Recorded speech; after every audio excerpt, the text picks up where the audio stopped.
want to tell you a little bit of a story about when I first started getting into yoga. Some of you may know that I am a professional certified yoga instructor, but you know, it wasn't always that way. And I remember a time when I was very curious about yoga, but it was also a very new and kind of like foreign thing to me. And some of the things that almost kept me from even starting a yoga practice, and you know, who knows where my life would be at right now otherwise. But I remember the first time I went to a yoga class, and I was very nervous because I didn't really know what I was doing. Like, I had tried some DVDs a few times before at home and stuff like that, and I had recently purchased a yoga mat at the time. It was my first yoga mat. So I knew that I was interested and I wanted to try it more, but going into a studio space and taking a public yoga class was very intimidating to me. Luckily, I had my friend Lisa with me, and that made me feel a little bit better about it because I was in it with someone else who was also new to going to yoga.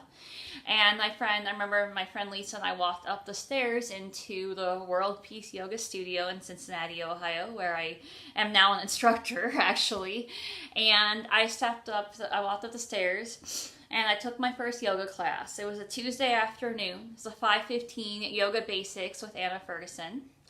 And I remember I went up and actually told Anna, hey, you know, this is our first yoga class, so just if we screw it up, know that that's why.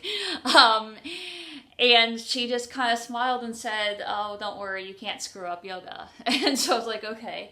But the welcoming environment and having my friend there really helped me a lot.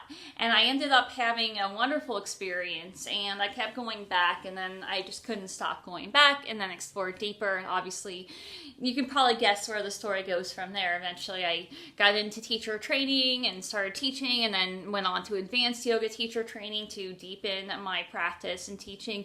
And now I'm teaching, I feel like all over the place, teaching at World Peace Yoga, teaching at the university, and sometimes guest teaching at different locations, and offering Reiki training programs and all kinds of stuff. And of course, looking to always expand and grow more in my business, in my teaching, and in my sharing this gift with the world of yoga and healing and wellness and different modalities and things like that. But that first day when I walked up those stairs and I put my mat down into that class, I was so nervous, and I thought, my body is not I don't know if my body's good enough. I'm not like a super skinny Barbie doll person. I'm not the fittest person. I've never been a really sporty or athletic girl growing up. I was always more the artsy, creative, weird type. And it's like, I know I want to feel good. I want to try this thing. And I'd gone vegan, like semi-recently to that, within a year of that. So I felt like I want to make some more connections there, and the studio did assist me with that. But you know, just feeling that I'm not flexible enough. I'm not going to be able to do these poses. Man, my belly's going to stick out when I'm doing this pose, or my leg's going to look weird here, or I don't know if my arm's going to twist that way, you know, and kind of feeling like, oh man, I hope people aren't looking at me. And I've set up in the back of the class, which I still do for my own personal reasons, but like all these things that go through your head. So as a teacher, like, I understand that, because I remember very vividly what it was like, and sometimes I still have those little moments and thoughts of insecurity of, maybe, I'm not gonna be able to do this pose, or this isn't gonna look right, or this is gonna be really ungraceful, or this part's gonna stick out, I don't really want it to, or whatever it is. I'm not gonna look like her or him or that person over there. I can't do it like the instructor can do it. Hell, I am the instructor, and I can't even do it like the other instructor did it. Like, I'm sitting there joking about not being able to balance in tree pose in front of the whole damn class. But I didn't start with that kind of confidence, because I didn't know, and I wasn't sure if I'd belong, and all these thoughts went through my head, and there were so many times, even as I practiced more and more, and I loved to practice, and I would still be critical and judge myself of how these things went, and occasionally those thoughts still come up. But I'm here to tell you that please don't let that stop you from coming to your mat and doing your yoga practice, because yoga is for everyone. It doesn't matter. It doesn't matter if you're a size 0 or if you're a size 20. It doesn't matter if you are short or tall, or if you're 11 years old or 20 years old or 50 years old or 75 years old. It doesn't matter. It doesn't matter what religion you are, what ethnicity you are, where you come from, or where you're going. All people from all walks of life, with all circumstances, can practice and benefit from a yoga practice. And it is, I sound like I'm yelling, but I'm really passionate about this, and I really do believe that. And part of my passion about this is because I almost kept my own insecurities and my own concerns from getting me to my mat to go to that first yoga class. But now I'm so glad I did, because it's just completely changed my life in so many ways. And I want that for everyone. I want everyone to be able to come to finding their best version of themselves and feel really good and feel happy and just find the benefits of the yoga practice, whatever it has to offer to them.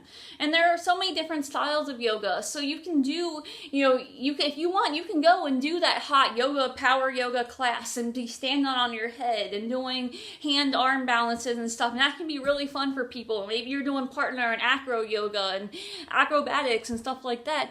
Or maybe you're coming to a yin restorative class because you just have an injury and you can't do a lot, but you want to feel better, you want to release pain, or you just want an adult nap class where you can just let everything go, or you want to have joint mobility as you age and you just want to feel more flexible and feel better in your mind and body. Maybe you want to come to a beginner's yoga basics class and just learn the alignment of the poses and find your practice on your terms. Maybe you want to do a vinyasa flow because sound salutations make your body feel really damn good. Maybe it's Ashtanga, maybe it's Iyengar, whatever it is. Like, just try different things. If you try a first yoga class and it doesn't feel right to you, just try another teacher, another style, or whatever.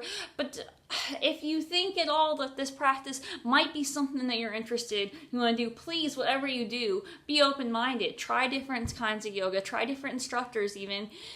And don't let yourself think that you're the problem, because you are not the problem. Your body's not the problem. Your age is not the problem. Your experiences are not the problem. They are your assets. They are part of what make you, you, and what make you unique and special. And we need all kinds of teachers and all kinds of practitioners out there with this practice, because the more different people come to their mat, the more it shows other people that they can too. So please, feel free to come practice your yoga on your terms and find what feels good to you. It doesn't have to be the same as me or that person over there or anyone else. Just find what feels right to you. And just know that your body is not the problem, you're not the problem, and yoga is for everyone. This can be your asana on the mat, this can be your meditation, your breathing. Yoga is such an all-encompassing thing. And maybe your yoga practice right now isn't even on the mat. Maybe it's meditation. And that's just as valuable and valid and important as any downward dog or triangle poses. So just don't let your own stuff stop you. And find a studio that welcomes diversity and will welcome you with open arms, because a good yoga instructor will. And they won't look past you because of whatever supposed limitations you might have. So, yes. If you have any questions about how to find a yoga class for you, or how to get into yoga, or want to hear more about this, please let me know in the comments. I'd love to hear from you.